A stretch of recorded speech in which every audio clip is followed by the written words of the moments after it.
بسم اللہ الرحمن الرحیم۔ السلام علیکم۔ کیسے ہیں آپ لوگ؟ ٹھیک ٹھاک ہیں؟ میں حاضر ہوں مدنی اسلامک چینل کی طرف سے۔ آج کا جو ہمارا ٹاپک ہے اور آج کی جو ہماری ویڈیو ہے بہت ہی خوبصورت ہستی کے اوپر ہے، حضور پاک صلی اللہ علیہ وآلہ وسلم پر نزول وحی کے طریقے۔ دیکھیں، اس میں حضرت محمد صلی اللہ علیہ وآلہ وسلم پر مختلف طریقوں سے وحی نازل ہوتی تھی۔ صحیح بخاری کے ایک حدیث میں حضرت عائشہ فرماتی ہے، ایک مرتبہ حضرت حارث بن حشام رضی اللہ نے حضرت صلی اللہ علیہ وآلہ وسلم سے پوچھا کہ آپ پر وہی کس طرح آتی ہے؟ تو حضرت محمد صلی اللہ علیہ وآلہ وسلم نے فرمایا، کبھی تو مجھے گھنٹی کی سی آواز سنائی دیتی ہے، اور وہی کہ یہ صورت میرے لیے سب سے زیادہ سخت ہوتی ہے، یعنی کہ جب گھنٹی کی آواز سنائی دیتی ہے۔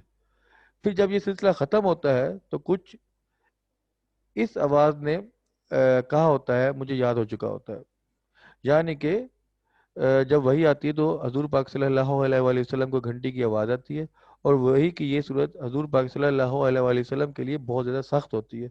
اور پھر جیسے ہی وہی کا سلسلہ ختم ہوتا ہے تو اس وقت جو کچھ اس آواز نے کہا ہوتا ہے وہی نے، تو وہ آپ صلی اللہ علیہ وآلہ وسلم کو یاد ہو چکا ہوتا ہے، اور کبھی فرشتہ میرے سامنے ایک مرد کی صورت میں آ جاتا ہے۔ صحیح بخاری میں بھی یہ بتایا گیا۔ تو اس حدیث میں آپ نے وحی کی آواز کو گھنٹیوں کی آواز سے تشبیہ دی۔ شیخ محی الدین ابن عربی نے اس کا مطلب یہ بھی بیان کیا ہے کہ ایک تو وحی کی آواز گھنٹی کی طرح مسلسل ہوتی ہے اور بیچ میں ٹوٹتی نہیں، دوسری گھنٹی جب مسلسل بجتی ہے تو عموماً سننے والے کو اس کی آواز کی سمت متعین کرنا مشکل ہوتا ہے، کیونکہ اس کی آواز ہر جہت سے آتی ہوئی محسوس ہوتی ہے۔ اور کلام الہی کی بھی یہ خصوصیت ہے کہ اس کی کوئی ایک سمت نہیں ہوتی، بلکہ ہر جہت سے آواز سنائی دیتی ہے۔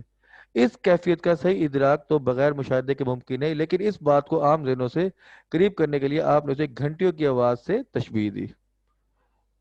اس کے بعد جب اس طریقے سے آپ پر وہی نازل ہوتی تھی گھنٹیوں کی طرح، گھنٹیوں کی آواز میں، تو آپ پر بہت زیادہ بوجھ پڑ جاتا۔ حضرت عائشہ اس حدیث کے آخر میں فرماتی ہے کہ میں نے سخت جاڑوں کے دن میں آپ پر وہی نازل ہوتے ہوئے بھی دیکھی ہے۔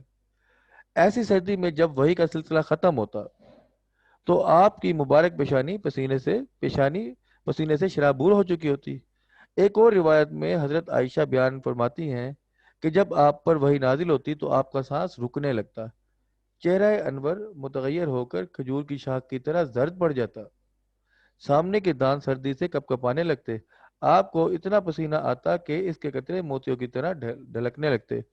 یہ یعنی کہ جب وہی کا سلسلہ شروع ہوتا تو آپ کی مبارک پیشانی پسینے سے شرابور ہو چکی تھی۔ یہ سارا اس میں بتایا گیا کہ وہی جب آتی تھی تب کیا حضور پاک صلی اللہ علیہ وسلم کی کیفیت ہوتی تھی اور بعد میں کیا ہوتی تھی۔ وہی کی اس کیفیت میں بعض اوقات اتنی شدت ہو جاتی کہ آپ جس جانور پر اس وقت سوار ہوتے، یعنی کہ اگر آپ کسی جانور پر سوار ہوتے اور آپ پر وہی کی کیفیت آ جاتی تو وہ جانور آپ کے بوجھ سے دب کر بیٹھ جاتا۔ اور ایک مرتبہ آپ نے اپنے سر اقدس حضرت زین بن ثابت کے زانوں پر رکھا ہوا تھا، اور اسی حالت میں حضور پاک صلی اللہ علیہ وآلہ وسلم پر وہی نازل ہو گئی، اور اس سے حضرت زین کی ران پر اتنا بوجھ پڑا کہ وہ ٹوٹنے لگی۔ بعض اوقات اس وحی کی ہلکی ہلکی آواز دوسروں کو بھی محسوس ہوتی۔ حضرت عمر رضی اللہ عنہ فرماتے ہیں کہ جب آپ پر وحی نازل ہوتی تو آپ کے چہرے انور کے قریب شہد کی مکھیوں کی بن بناہٹ جیسی آواز سنائی دیتی۔ یہ وحی کا سلسلہ تھا۔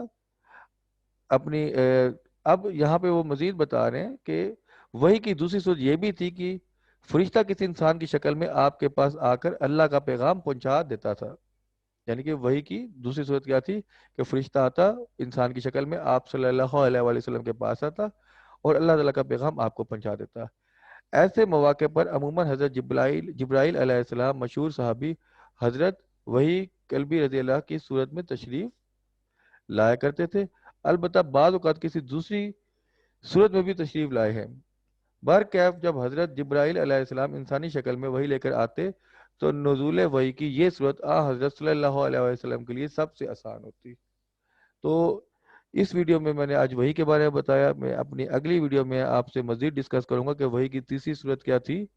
انشاءاللہ تعالی میں امید کرتا ہوں کہ آپ کو میری یہ انفارمیٹیو ویڈیو بہت اچھی لگی ہوگی۔ دیکھیں ہم سب کے لیے ضروری ہے کہ ہم سب کو پتہ ہونا چاہیے کہ حضور پاک صلی اللہ علیہ وآلہ وسلم کی زندگی کے بارے میں ہمیں سارا پتہ ہونا چاہیے، اسلام کے بارے میں سارا پتہ ہونا چاہیے، کس طرح وحی نازل ہوئی، کس صورت میں وحی نازل ہوئی، اور قرآن مجید کیسے آیا، اور قرآن مجید کس طرح لکھا گیا، قرآن مجید کی ہسٹری کیا ہے، ہمیں اپنے اسلام کے بارے میں کمپلیٹ انفارمیشن ہونی چاہیے۔ تو میں نے کوشش کی ہے کہ میں اپنے اس چینل میں اسلام کی پوری انفارمیشن ڈالوں اور اپنے تمام مسلمان بھائیوں کو یہ جو ہے پیغام دوں، اور ان کے لیے میں یہ ویڈیو اس لیے بناتا ہوں کہ یہ ایک اللہ تعالیٰ کا کلام ہے، اس کا حکم اللہ تعالیٰ نے بھی دیا کہ ہر مسلمان کو یہ چیزیں پتہ ہونی چاہیے۔ تو آپ ان چیزوں کو پڑھیں، اگر اس ویڈیو کو دیکھیں تو لائک کریں، بیل آئیکن پہ بھی کلک کریں، سبسکرائب بھی کریں، اور اپنے دوستوں کو بھی یہ ویڈیو ضرور شیئر کریں۔ انشاءاللہ تعالیٰ میں اپنی اگلی ویڈیو میں وہی کی تیسری صورت بیان کروں گا انشاءاللہ تعالیٰ، اللہ نے چاہا تو۔